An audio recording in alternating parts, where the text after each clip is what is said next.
objection. Mr. President, on February 14, 1870, a remarkable thing happened in Utah, something that changed the course of history, not just in our state, but in our entire nation.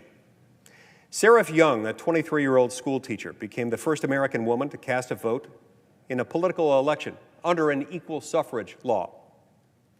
It was a moment that both followed and preceded a long line of remarkable contributions from Utah women who have pioneered and led in our state and in our nation. Take Mary Fielding Smith, the wife of Hyrum Smith, one of the early leaders of the Church of Jesus Christ of Latter-day Saints. After Hyrum was murdered, the resilient widow followed in Brigham Young's footsteps, taking her children and leading a group of pioneers across 1,300 miles of wilderness into the West.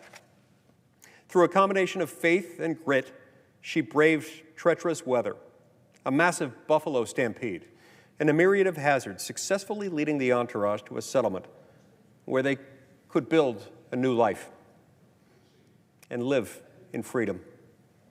Other Utah women continued to blaze the trails, Martha Hughes Cannon standing out among them.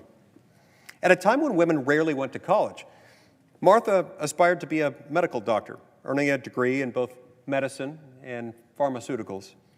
A skilled public speaker, she also earned degrees in oratory and public speaking, giving her 4 degrees by the time she was 25 years old. In the late 19th century, she quickly became a leader in Utah's burgeoning women's suffrage movement, putting her speaking skills to good use. At a large suffrage meeting held at Temple Square in 1889, she argued, quote, "No privileged class, either of sex, wealth, or descent, should be allowed to arise or exist. All persons should have the same legal right to be the equal of every other," close quote. In the first year that women could vote and run in a Utah election, Martha ran as a Democrat for one of the 5 state Senate seats, even running against her own husband. She became the first woman to be elected as a state senator, either in Utah or in any other jurisdiction in the United States, and went on to sponsor many successful and influential legislative proposals. And all the while she was in public office, she continued to run her private medical practice and raise her 3 children. It's indeed fitting that we will soon be installing a statue of this extraordinary woman here in the U.S. Capitol building. Fast forward to today, where Utah women are continuing to carry the banner of public leadership and service. We have Ruth Watkins as president of the University of Utah, Astrid Tumenes as president of Utah Valley University, Noel Crockett as president of Utah State University, Denise Huftelin as president of Salt Lake Community College, and Beth Dobkin as president of Westminster College. We have Gail Miller, philanthropist and entrepreneur, who took over ownership of the Utah Jazz after her late husband Larry died, as well as his other companies.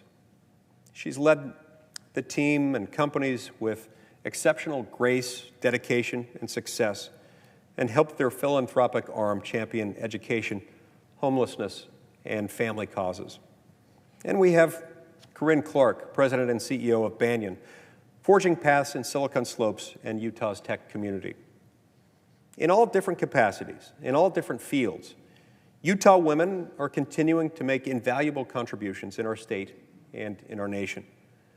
These women have offered and continue to offer much-needed gifts to their families, communities, schools, churches, businesses, and governments. When Martha Hughes Cannon spoke before a United States Senate committee about the success of women's suffrage in Utah, she said, quote, "The story of the struggle for women's suffrage in Utah is the story of all efforts for the advancement and betterment of humanity," close quote. As we approach the 150th anniversary of Seraph Young's groundbreaking vote, and as we enter the centennial year of the 19th Amendment, it's only fitting that we honor the legacy of these remarkable women and all they've given to my state and to our country. Thank you, Mr. President. I yield the floor.